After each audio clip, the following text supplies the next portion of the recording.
She suspected that Crier had only been trying to help. But didn't she see? It only made things worse, drew attention, placed a target on Faye's back. And soon enough, Crier's attentions would put a target on Ayla's back too, if they hadn't already. Not to mention these little acts of, kindness? They made Ayla uncertain, made her question what she thought she knew of Crier, of leeches in general. They didn't have feelings. They didn't act out of kindness. Crier was no different. Was she? As soon as darkness fell, the last of Ayla's patience drained away.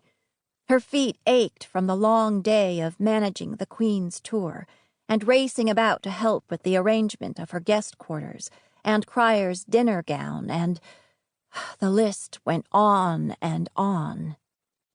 Still, she managed to wait just a few more minutes until the other servants were asleep, and then she crawled out of bed, threw on a coat over her sleeping tunic, and moved toward the door.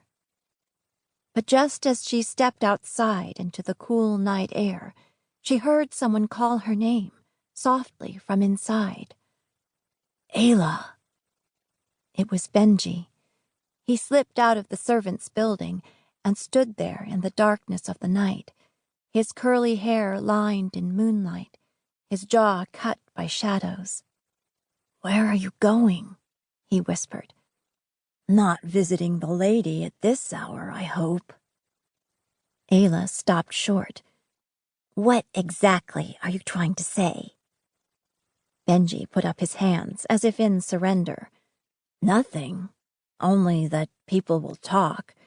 She does seem to have, I don't know, some sort of fondness for you. Or that's what they say, anyway." "People always talk, Benji, but they know nothing. And, no, I wasn't going to see the lady. Where to begin? So much had happened in this one day.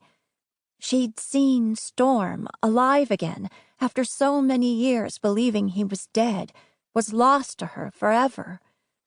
Then there was the strangeness of the Queen herself, and the disturbing encounter with Faye in her new private room, and the way Crier had glanced back at her all day as Ayla walked just a few steps behind her with something like curiosity or more in her eyes. But how could she explain all this to Benji? Instead, all she said was, "I left out a dress that needs ironing before tomorrow. I know I won't sleep if I keep thinking about the grief I'll get in the morning." Benji tilted his head at her. "I've missed you, you know," he said softly. Her chest thudded with a painful pang. She couldn't look into his dark, glossy eyes. "Me too."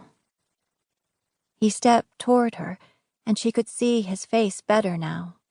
His lips were parted, once again as if he planned to tell her something important.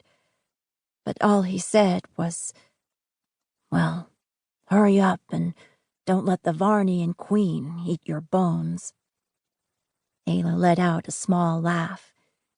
"She's not the monster everyone says. Or, if that is her true nature, she keeps it well hidden.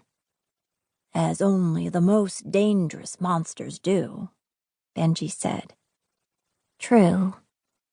Listen, Benji, I did learn something strange today. I can't quite understand it.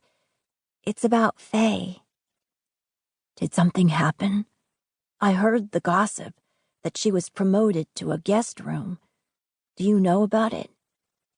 Ayla shivered as a cool breeze lifted at the edges of her coat. She wrapped her arms around herself. "I saw her, and there's definitely something wrong with her. She kept mentioning the sun apples. I think Keenock had her managing the sun."